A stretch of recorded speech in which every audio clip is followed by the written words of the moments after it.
Ben, it's a beautiful day for a discharge. So we've installed a system now in this home that has to drain the water to the exterior.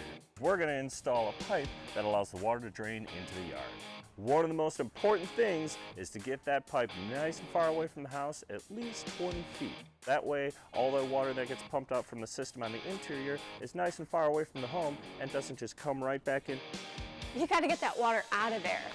And we're also adding a French drain on the end of it. Some soils aren't that permeable. Here in the Midwest, we tend to have a lot of clay in our soils. The French drain is a perforated pipe, so it increases the surface area and allows that water to drain into the ground, even if the soil is not particularly permeable. Ben, would you say this is gonna add a little joie de vivre to this discharge? Oh, oui, d'accord. First, we dig.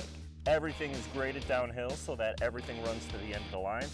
Everything that we put down on tarps so that way we can make sure we pick it all back up and have a nice clean yard after we finish.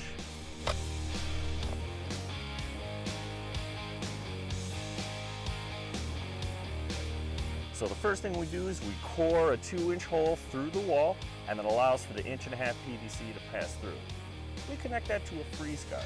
Now that's an open connection where we go from an 1.5-inch PVC to a 4-inch pipe, and it allows for water to escape the line in case the line clogs up or freezes up down below. And we use Schedule 35 solid PVC pipe and take that to the bubbler at the end. Put some gravel down there, wash stone that allows the water to drain nice and easily. How do you keep the pipes from getting clogged? So with our standard discharge line, we use a solid core pipe so it'll prevent anything from getting in there and clogging it up. But when we add the French drain to it, we have a perforated pipe with holes in it, and we cover that with a sock. So that prevents any dirt and debris from getting in there and clogging up that line.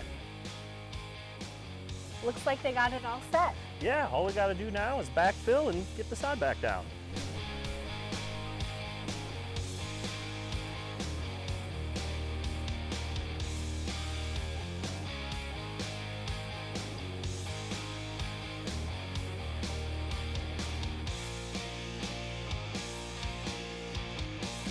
Holy cow, I never would have guessed you guys dug up a big T-trench in the yard.